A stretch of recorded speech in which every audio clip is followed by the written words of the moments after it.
Like if you click on the when you click on the token, if you then click on the little cogwheel that appears, that sort of allows you to assign values to the green circle, the blue circle, and the red circle. Okay. Um, I I don't have any. I only have a health pool, so no, fair enough. no magic, no anything. Maybe for ammunition.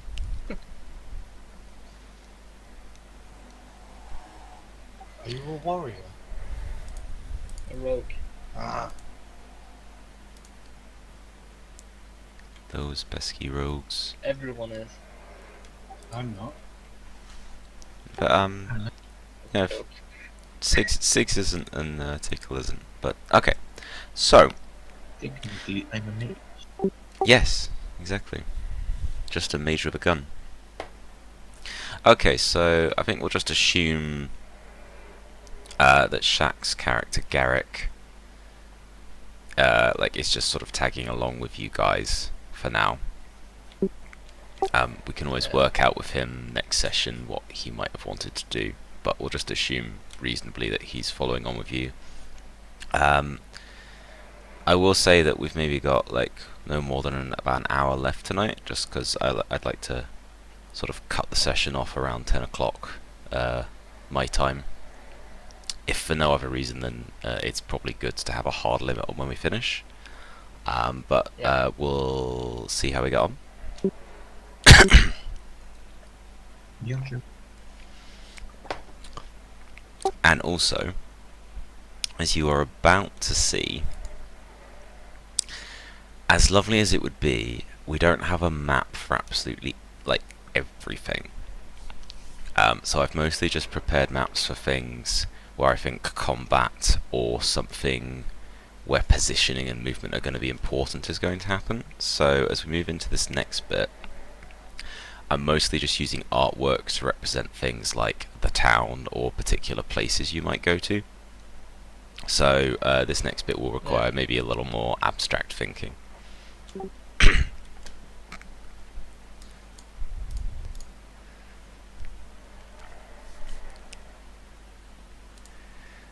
So this is the artwork I'm sort of using to represent riding into town and then when we get into town. So this red-headed dwarf who is leading the party of people who came to rescue you, even though you didn't really need rescuing, he introduces himself as Magnus Redhammer. He says he's the leader of the Redhammers, but he doesn't go into too much detail about what that involves. Because you're all sort of scrambling up to get on the backs of these horses or badger mounts, depending on who you'd like to ride with. Just double check there's nothing else you'd like to do before you ride with these guys into town. Not really. Okay, so Unless anyone wants any healing.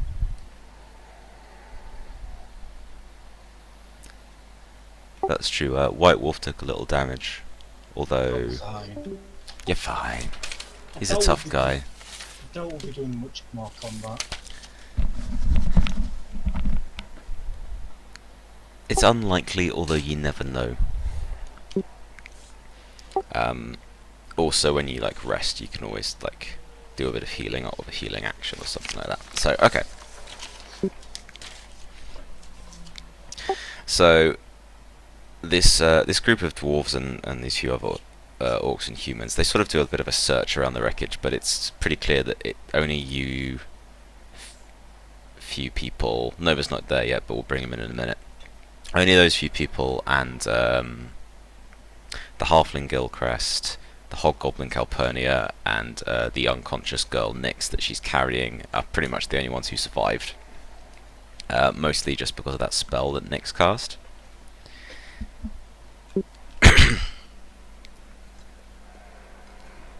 Yeah, it was pretty much like we have to arrive. Yeah. So they ride towards town, which, if you remember, before combat started, you could kind of see this sort of ramshackle wooden town in the distance. As you ride away from the train wreckage, you can kind of just see the extent of the damage that the Knoll attack caused. Like, the train is pretty much just a twisted metal wreckage on the tracks, and perhaps more significantly, you can see the arc gate, like the big metal portal device that the train was travelling through. It's not on fire, but it's smoking, and you can sort of see scorch marks and cracks in it where it was presumably hit by a number of rocket attacks. And you can actually see sort of at the back of what remains of the train is actually sort of sliced in half, like the last carriage, like a chunk of it's just missing with a very clean edge, which sort of suggests that as the train was passing through, it got hit and the portal closed, leaving pieces of the train on the other side.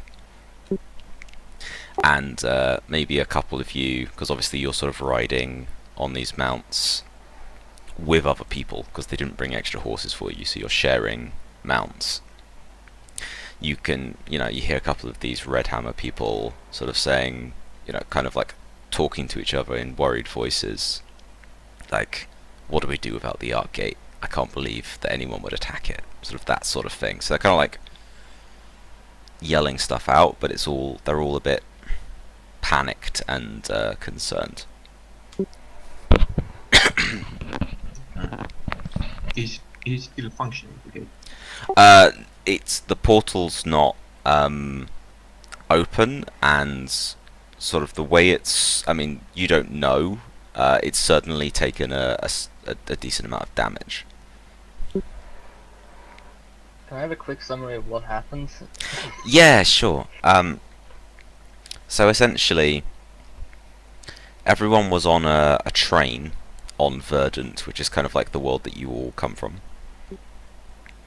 Yeah. And the train passes through the Arc Gate, which is essentially a sort of a magical portal device that transports people to Umber. Yeah, it's like Blackgate. The Blackgate. Yeah. So they went through that, but just after the train had gone through, it was attacked by gnolls, who are these sort of like hyena type people who nobody's ever seen before. They're natives to Umber, like, so to the people on the train this was quite a big surprise.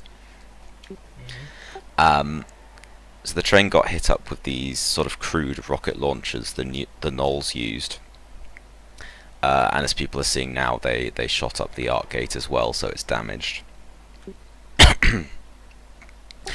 The only reason the group survived was because there was this young Saurian girl on board who somehow seemed to cast some sort of magical force field around the people in that part of the train and protected them from the explosions, because everyone else is very, very dead. Okay.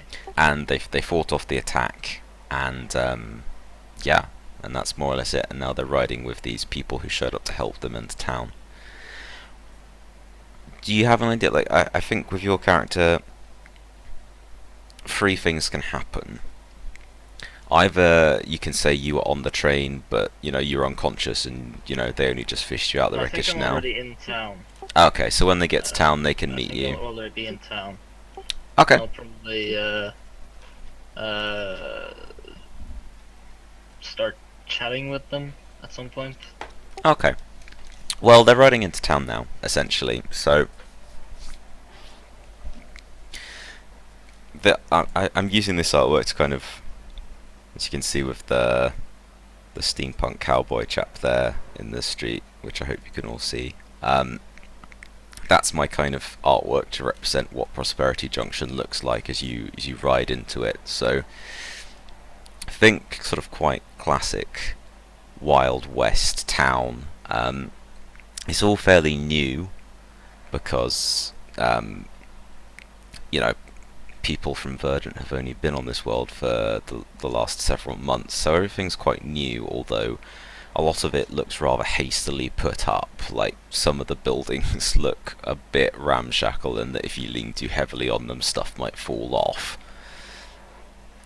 But a few, the sort of more significant buildings, like a couple of the saloons and like a few other sort of official-looking buildings, they've been built quite well and might have some stone foundations to them, so they're maybe a bit more noticeable, or rather a bit more permanent. But so you ride sort of down the main street, and then the mounts sort of come to a halt, and people start getting off, and the town seems fairly quiet, but there's a lot of noise coming from the far end. Noise about. And Magnus, the dwarf who's kind of like leading the little gang, says, it looks like the people know they're in trouble already. They scare really easily. So he sort of starts stomping down the street to where's all this noise coming from, and he kind of turns around and beckons to you and says, "You may as well come. I'll introduce you to the mayor. She may as well receive the little bit of good news that at least you fought off the gnolls. It's not much of a welcome to Prosperity Junction, but it's the best you're going to get today." And then he kind of like just stomps off and just sort of, I don't know, assumes you'll follow Fair him. enough. You don't have to follow him if you don't want to, of course, but that's what he does. Sure, I'll go. Okay, everyone happy to sort of tag along? Okay, so if you follow him along this long town street, at the far end there's sort of a big stone building, which kind of has the letters ATC sort of carved into the wall. And in front of this building there is this a small stage with a podium, with a gnomish woman kind of standing at the podium, and she's addressing a crowd, and there's quite a large crowd gathered in front of this building, and it's quite an angry crowd. It's not quite a mob, but like the tone is definitely sour. There's a lot of yelling and angry shouting, and this gnome, kind of in front of the building is trying to make herself heard, but people are yelling out things like, "We're trapped here, like, how can we ever go home? What are you going to do about this? You promised us we'll be safe," like stuff like that.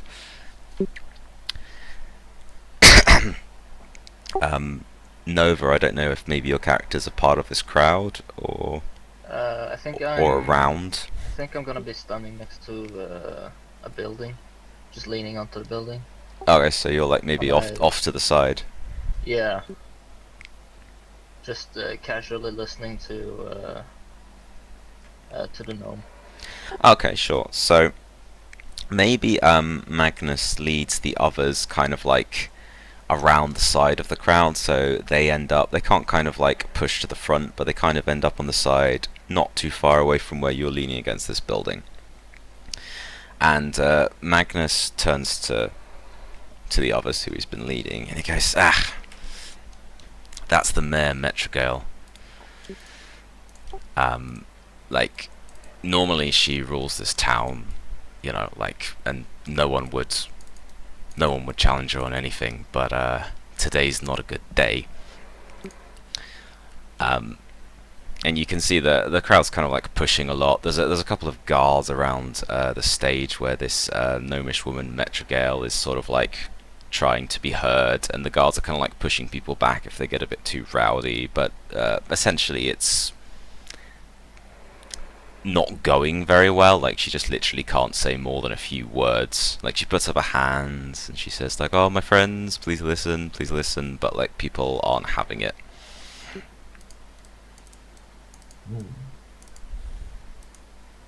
We try to get the crowd's attention.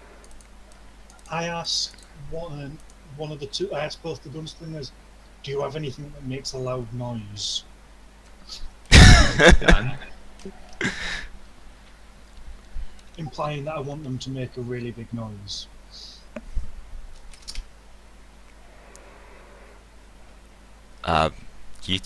Well, I guess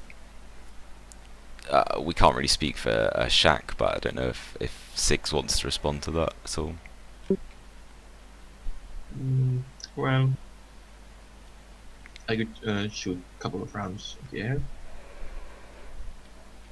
I'm not sure that's a good idea.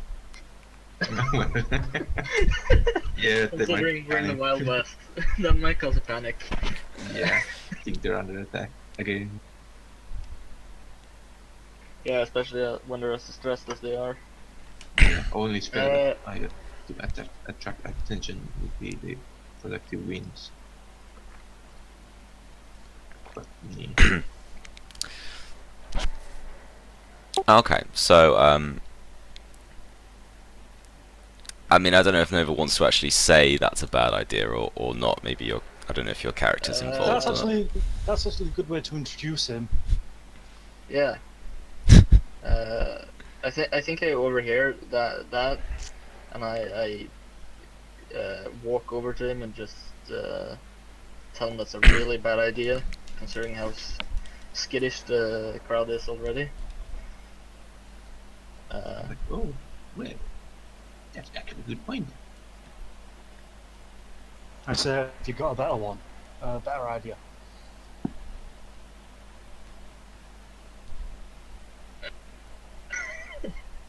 You could try shouting.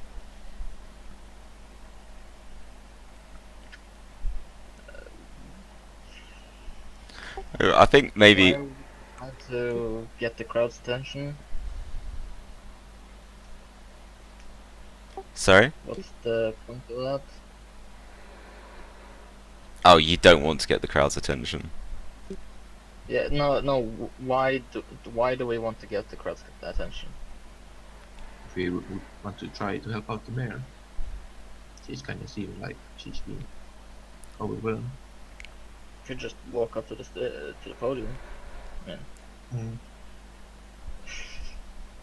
Well, if the dwarf leads the way.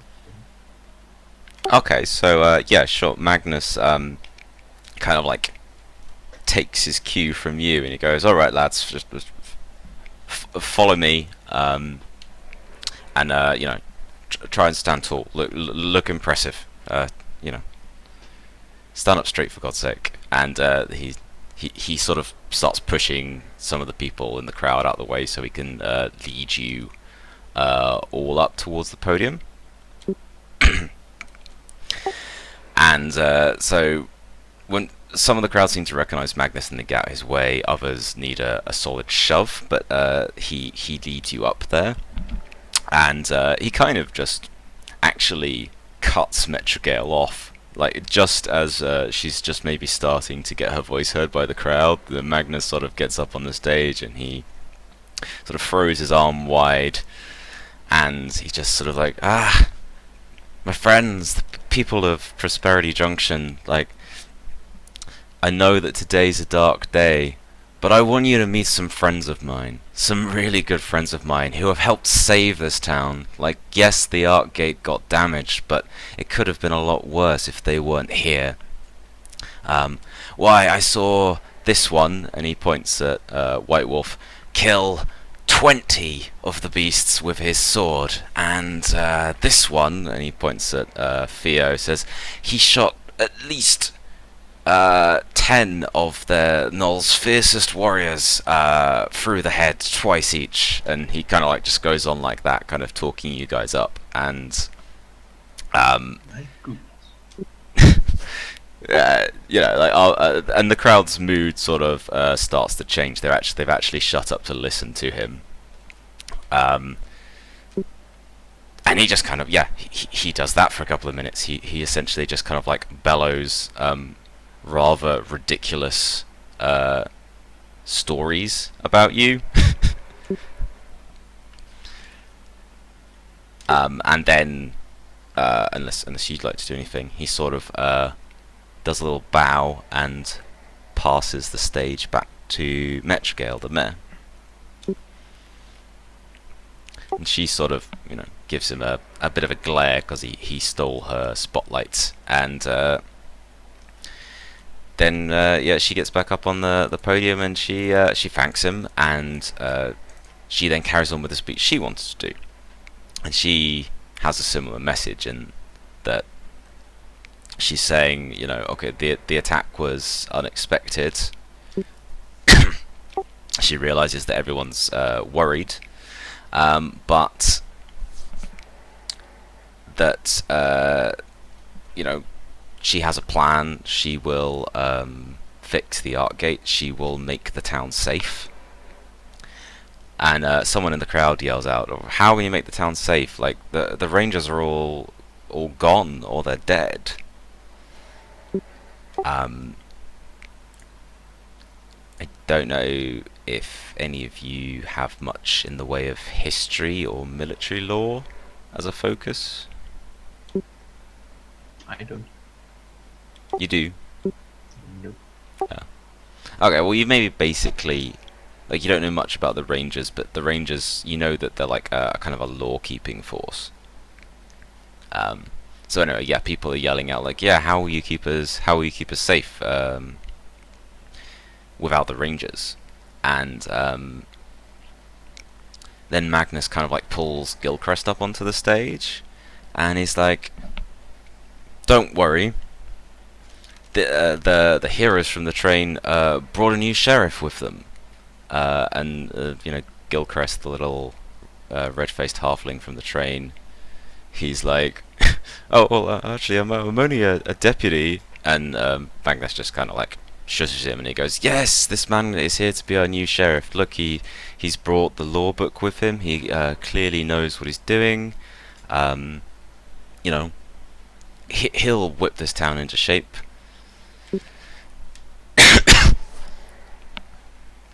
And Magnus then maybe looks at you guys and goes, "Possibly with the help of some deputies." And then maybe the crowd sort of looks at you kind of a little skeptically. And then Metrogale, the mayor again, she cuts in and she goes, "Well, let's not get ahead of ourselves, Magnus." And she kind of wraps things up and tells people to go home, like to carry on, to not to worry. And the crowd's maybe a bit disgruntled, but they do start to sort of disperse. Most of them seem to be heading towards the saloon, but others are sort of hanging around talking.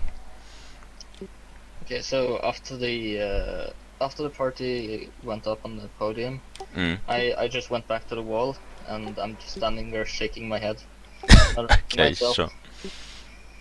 What a mess. This will be interesting. I just turn around and wonder to myself, but did we just get recruited? Well, now that the crowd's kind of dispersing, Gilchrist kind of like looks between Magnus and you and kind of goes, "Can I really deputize these people? I'm not sure. Like, there's a rule for that." And Magnus goes, "Well, it's you'll have to ask these men, like, if they'll help you. Maybe I'm sure the town has some money in its coffers it could offer to help you, or not. What do you say?" Well, I'm always up for some money.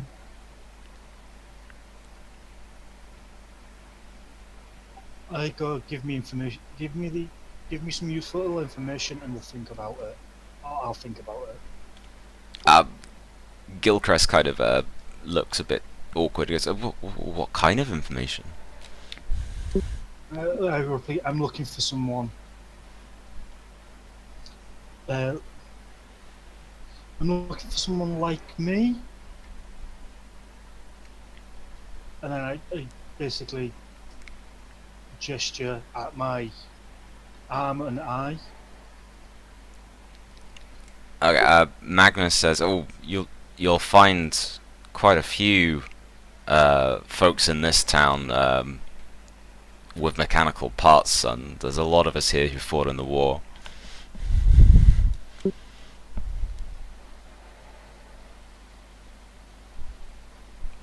But I'm sure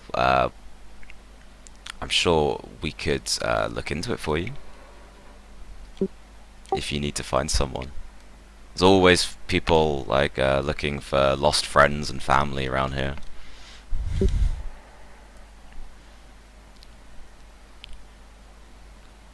Yep. I just mentioned he ain't no friend of mine.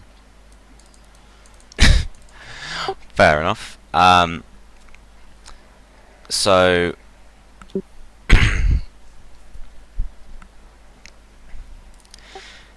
you meet, or rather, Metrogirl, the gnomish mare. She seems to kind of like just be making to leave. She doesn't seem very impressed with the whole thing, and she's got this like little entourage. Like, she has this Fey assistant who seems to be following her, like carrying a bunch of books around for her, and she's got her couple of bodyguards.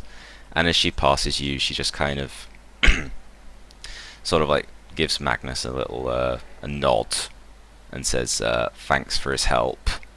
And then she gives this bit of a scowl at the three of you on stage, and is a bit like, make sure you keep this lot out of trouble. And then she heads off. Isn't she just a bunch of sunshine? Sorry? Isn't she just a bunch of sunshine? I'm sorry, I'm not hearing you. Isn't she what? A bunch of sunshine. Oh, sunshine. Yeah. Yeah. Do you say that, or is... Yep. Yeah, Magnus just kind of looks at you and he goes, yep, that's Metrogirl. She's, she used to just be the head of the ATC here on Umber, but ever since she got made mayor as well, the power's really gone to her head.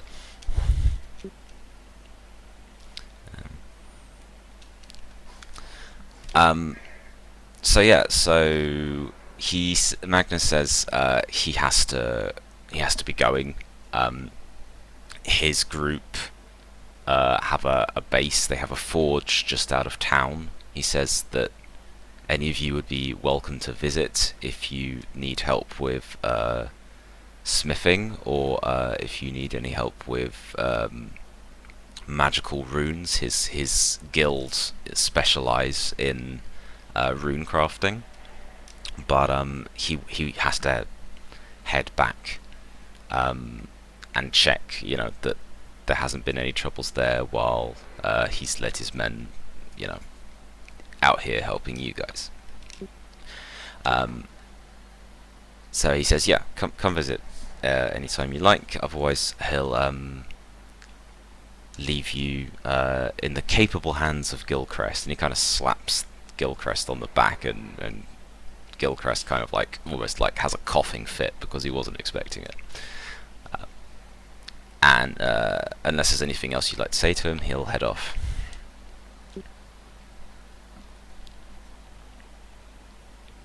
Ask him if he can attach runes to my arm. He sort of gives you a sort of like a glance up and down, and has a look at the arm, and he sort of chews his lip for a moment, and he goes, it's never been tried. Normally we add runes to like tools and to weapons. It might be possible. And he says he'd do you because of your heroism today, he'd throw in, like, you know, the friends and family discount. But it would probably still cost you a fair amount. I thank him for the information. Okay, he says, you know, happy to oblige. Come visit us at the forge anytime, and he heads off.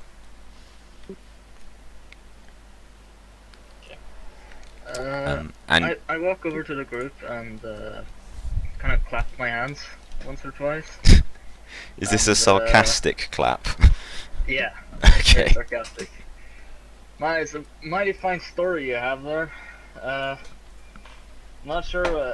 I'm not certain on the validity of all the details of it, but if you if you're ever in need of an extra gun hand, I might be available. Uh, Considering you're the heroes of the day. Okay, so Gilchrist kind of like looks at you, and maybe, well, actually, maybe you could describe what you look like, because I'm not sure we've really given you a proper chance to introduce yourself yet. Uh, I'm wearing a classic Western cloak or a coat. Yeah. Uh, I don't have a hat on, so I just have short short hair and a short stubby beard, Okay. which look like the picture. So yeah, Yeah. Fair enough. I have a rifle on my back and a pistol in my belt. Okay. Cool.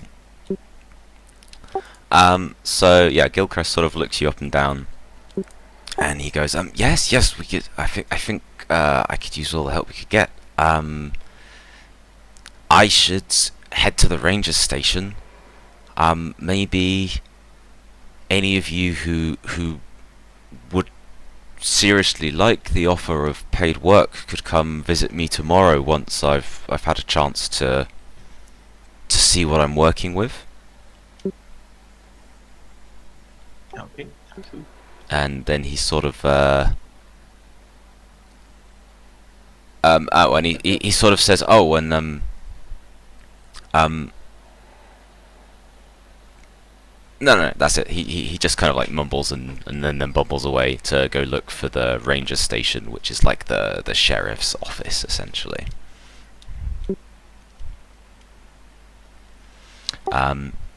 So yeah, the group of you is now sort of left in front of the kind of the ATC building, which is sort of like the major building at the end of the street. The crowd's kind of dispersing, but there's still a few people around. You sort of see like Magnus and his group kind of getting onto their mounts and riding out of town. Before they do that, they seem to have dropped Calpurnia and the kid off, like kind of by this building, like this kind of like rather small building at one end of the street. Like you're not sure what it is, but he drops them off there, and then they ride off. And yeah, you are there in town. You've got an offer of work from Gilchrist, who's rather rapidly been promoted to sheriff, but you don't need to do anything with that till morning, assuming you want to do anything with it. It's maybe coming up to sunset, like the sun's starting to go down, but the town's still fairly lively. Is there anything you'd like to do? Go over to the hog and the Saurian. Oh, okay. Check if she's alright. If she's woken up, and if she has, go over and thank her for saving my ass, basically. Sure. Well, when you head over to her, they've dropped her outside this kind of this one-story wooden building with kind of a pointed roof. Calpurnia, the hobgoblin, she's still carrying Nyx in her arms, and she's hammering on the door. And as you approach, she kind of like looks at you and goes, "Oh, like she takes a moment for her to recognize you, and she's like, "Oh, it's you. Thank you for everything you did back there. We needed all the help we could get. Magnus said there's some healers in this chapel here, but no one seems to be answering."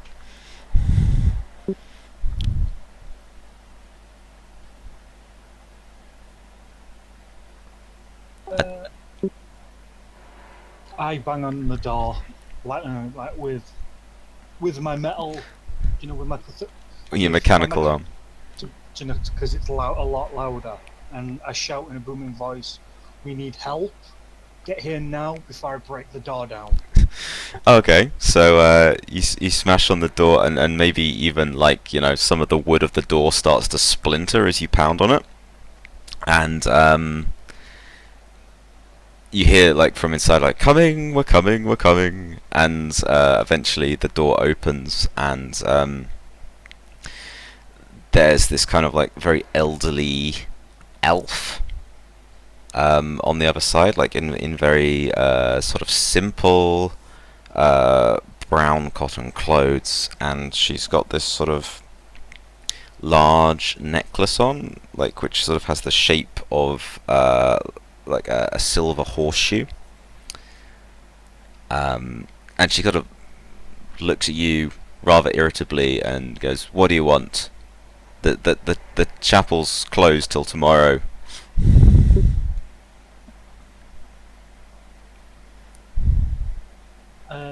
I'd say she can't wait till this pup can't wait till tomorrow. She needs help now.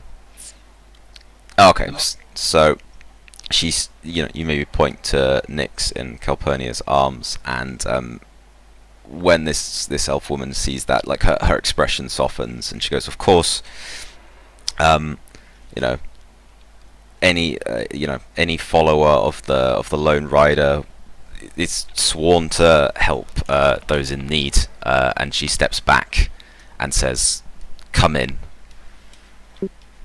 And so Calpurnia carries Nyx in. And then this woman looks up at you and goes, "You may come in as well if you must."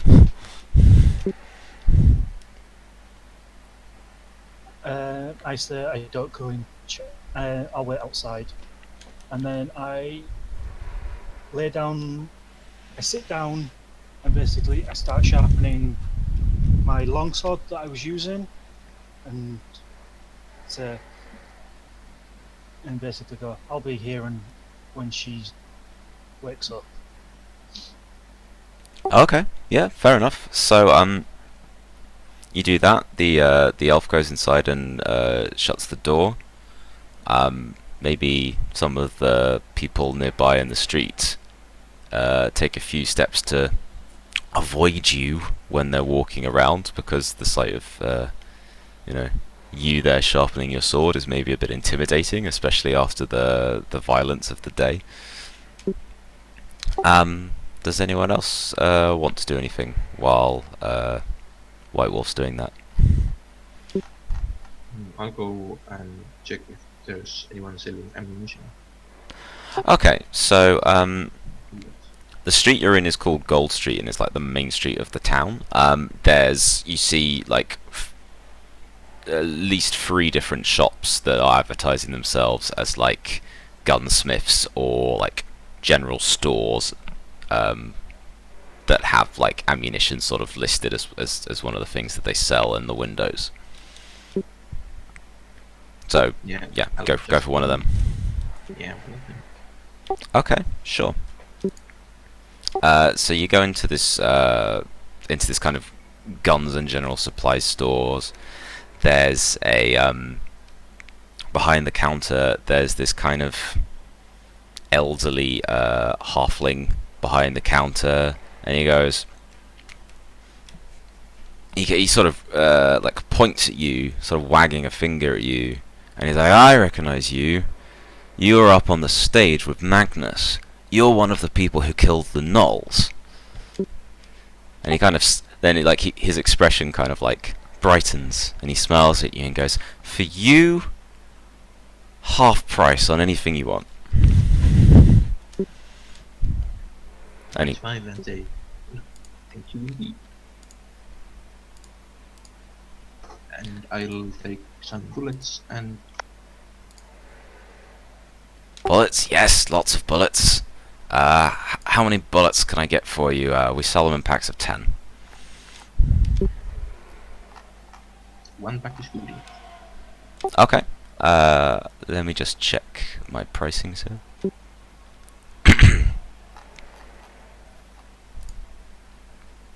Okay, so normally bullets are $1 silver for a pack of 10, but you can have one for 5 copper, or you can have 20 for the 1 silver. It's up to you. Well, I'll take 20. Okay, cool. So yeah, just take a silver off your character sheet and give yourself 20 extra bullets.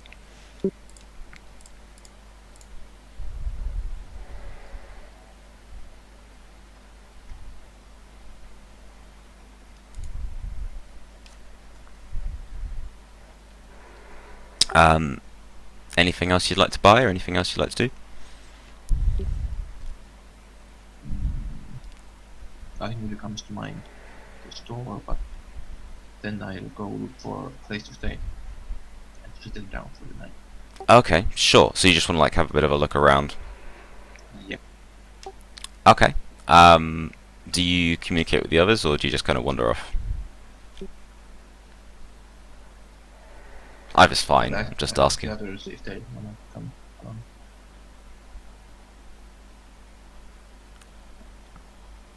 I said I'll be fine. I'll be here in the. I said if we're going to take him up on the offer tomorrow, I'll be here in the morning. So come and get me. Okay. What, you're just gonna sit on the street? I'm sat in front of the chapel. Also, Yeah. basically, You're just gonna sit on the curb. yeah. That's nothing for my guy. My guy's like a tough old warrior who's been through the shit. That is to him is luxury Uh-huh. because I have a blanket. It's a plenty.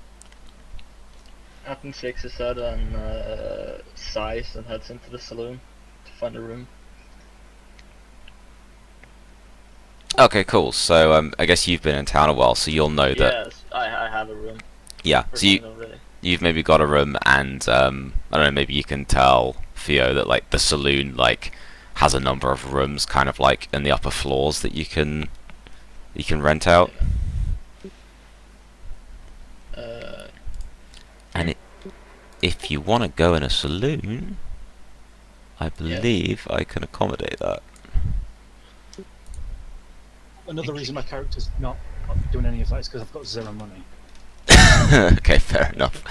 Okay, so if briefly, if we just say that White Wolf is left menacingly sharpening his sword outside the chapel, can say that Aton and Theo, sorry, kind of go into this saloon,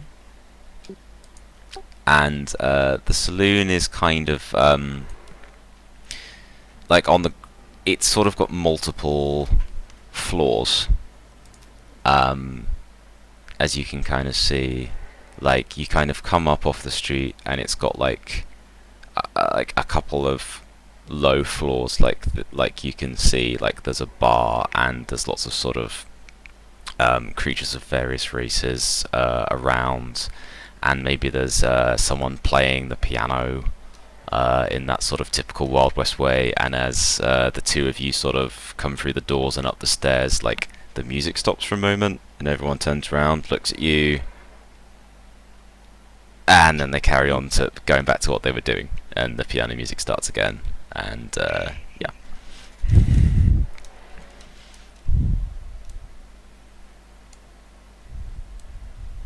Right, we'll go to the counter then. Okay, sure. So there's this kind of grizzled, white-haired dwarf behind the counter, and it kind of just looks at you and goes, "What do you want?" I'd like a room for the night. A room. Possibly many more.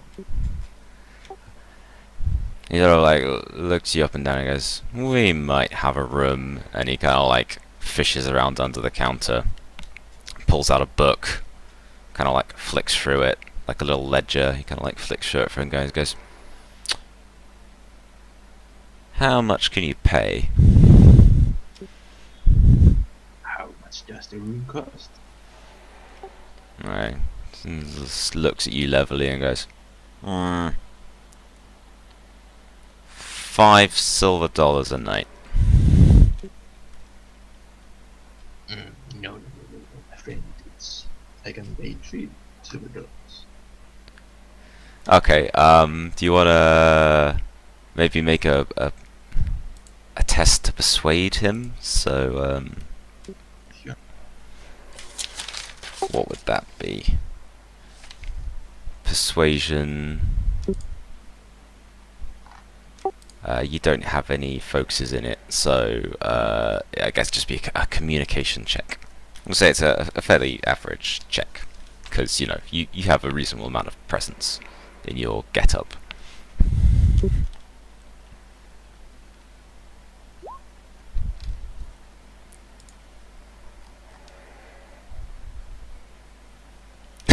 Okay, so I'm afraid you don't do very well. Like, you sort of like try to look tough, but you know, maybe the fact that today was actually the first real combat you saw is has left you a little shaky. So, Ouch. like, yeah, while you're kind of like trying to be tough, like your hands actually are shaking. So he kind of like Yeah. shrugs his shoulders and goes, "It's $5 a night, friend. I don't know what to tell you." I come up beside him and Okay. I come up beside him and tell and say, "How about we get how about this good fella gets a discount, considering he saved the day and killed the gnolls that attacked the Arc Gate." Alright, the guy sort of looks at him and goes, "He killed a gnoll?" Did you hear? I killed 10 gnolls and you shot. Okay, the dwarf laughs and he goes, "I don't believe you killed 10 gnolls.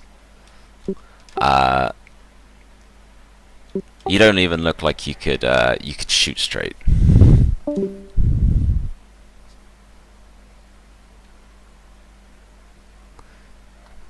Stories always get stories are always embellished. Okay, so he kind of he goes, "Okay, if you can," and he kind of like looks around, and he sort of maybe points across the saloon to where there's like maybe 2 people in like the far corner, and he goes, "If you can shoot that guy in the corner's drink from here, then you can have the room for free." I look up the guy. How far is it? It's within That's range of your gun. dangerous. It's 24 yards, so it's kind of like right across the other side of the bar, but in range of your gun because it's not that big a bar. How good are you at shooting? I'm fairly good. Okay, so Well, I think I'll take the shot. okay, so like maybe a few of the other people at the bar kind of start to like nudge each other, and they're like, "Oh, he's gonna do it. Is he really gonna do it? What if he misses?" Of course, I got magic hair. He's also gonna piss off the customer. Alright, so do you want to make an attack roll? Yeah. Is it in medium range? Or no, No, it's on the other side of the bar. That's kind of the point. Like he's asking you to prove that you can, that, you know, that you're a decent shot. That they're not just making up stories about you. Okay. So it's just an average roll with your peacemaker.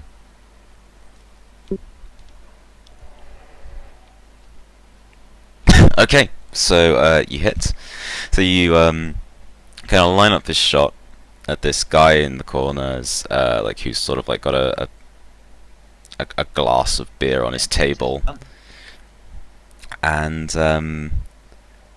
you fire the shot, and it's right at the other end in kind of a shadowy corner, and everyone's kind of holding their breath. You squeeze the trigger, and the glass just shatters in this guy's hand. And everyone just kind of like goes silent. And the guy whose glass you shot kind of stands up. And now that he comes out of the shadows, you can get a good look at him. I've actually got a little bit of artwork. I've got a little bit of artwork for him, which I'll put in the channel. I'll put it in the Discord channel because it's easier to put things in there. Does he get a disc combat thingy? Because he's got 2 5s. Oh yeah. Oh, did you stunt? Oh, okay. You can stunt if you want. Yeah, sure. You can do either, because it's not really like combat. So you can either do a combat stunt, or if you want, there are also these like role-playing stunts that allow you to do things like influence the crowd, or like you know, like show off and things like that. So you can use them for combat or for role-playing stunts if you want. I don't normally use the role-playing. Only the bottleneck off. Maybe stunt silence. Okay, so you're so impressive you leave everyone who witnesses your display completely dumbfounded, unable to speak. Okay, so everyone's stunned, and we'll say maybe even the guy whose drink you shot is just surprised. So this guy stands up. He looks like this.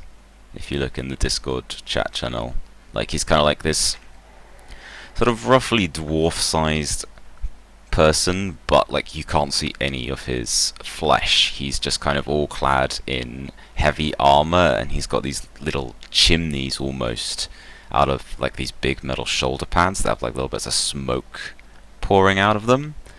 But even though he gets up in surprise, like he realizes he's not under attack, and his hand kind of like just was reaching for his gun, but it just sort of hovers there in surprise, and there's this long pause,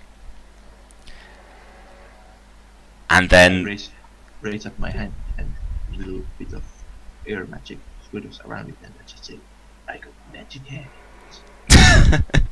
Okay, so you do that, and then everyone kind of like, the silence turns to laughter, and like the bartender who dared you to do it just kind of like gives this big roaring cheer, and he yells out to the sort of mechanical dwarf cowboy who stood up, whose drink you destroyed. He goes, "No, you know, don't do anything rash, strange ways. Your next drink's on me."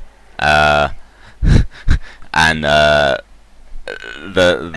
mechanical dwarf kind of like looks at Theo, looks at the bartender, and then it just sort of nods silently and sits back down in the shadows. I mentally swipe some sweat off my brow. You what, sorry? I mentally swipe some sweat off my brow. Oh, okay. And so the bartender, he laughs, and he says, "Here you go, this is on the house," and he kind of like pours you out a shot of whiskey and slides it across the bar, and he says, "I never thought I'd see anyone stupid or brave enough to take a shot at Strange Ways, so that room that you want, you can have it for free for tonight, and I'll keep the whiskey coming." And then he kind of like, you know, laughs a few more times, and then kind of like starts looking after other customers, because everyone's kind of now like cheering and toasting and saying, "Oh, we'll have another," and you know, like it's a very boisterous atmosphere now. Thank you. The things I do for 5 silver dollars. Cool. So we've kind of got to the end of our time there. So I think maybe it's safe to assume you guys, you've got your accommodation sorted for the night. Yeah. White Wolf's going to spend the night essentially outside the chapel, guarding it. And I think we'll leave it there and see what happens in the morning next session, if everyone's good. I look at the bartender and I smirk at him and kind of open my arms and I tell him, "See, I told you he's good." And I walk upstairs to my room. Okay, cool. Okay, I think we'll leave it there. I realise town is always a little slower than combat, but hopefully that was okay for you guys. Yeah, it was good. Yeah. Cool. Okay, so consider that sort of reasonable initiation into how all the different mechanics work, and then I think hopefully as we get a bit more familiar, things will move along at a fairly good pace. So yeah, we'll leave it there for tonight. Yeah, we got good mechanics here. Like we tried some stunts and magic and combat. And Yeah, I'm glad you got to do the stunts.